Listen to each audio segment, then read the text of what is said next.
We've been taking a look at the year's biggest business stories with Scott this morning. He's back now with what you know what?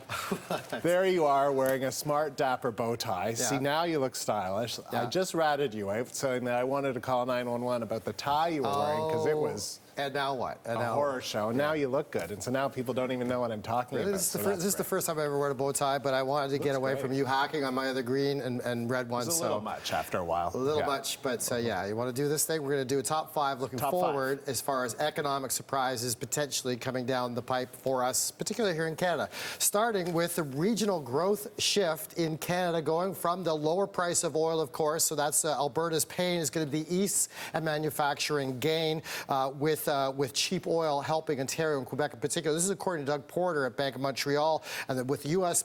Market growing stronger, Ontario could be outpacing the entire country. That would be the first time that happened since 2002. Also, we're expecting the U.S. jobless rate to potentially drop below 5%. This is a far cry from a 10% spike in unemployment rate in the U.S., and at 5%, it's lower than Germany.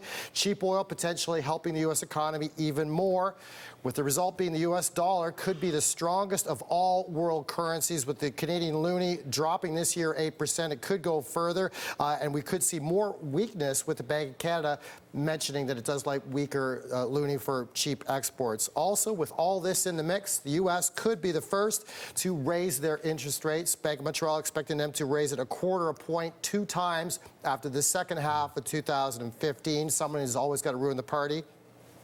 So those are the top 4 so far. You never ruin the party. So aside from top tartan bow tie trend, what will be the biggest business trend of 2015? That the U.S. economy could potentially be the fastest growing major economy in the world, with its best growth expected in 10 years. Bank of Montreal again expecting it to be in the neighborhood of 3%, outpacing maybe Canada's growth at 2%. And at that gap, that could be the widest spread in 20 years. And that's good for Canada. We export a lot of our stuff down to the U.S. All right. Thanks, Scott. Thanks, Aaron.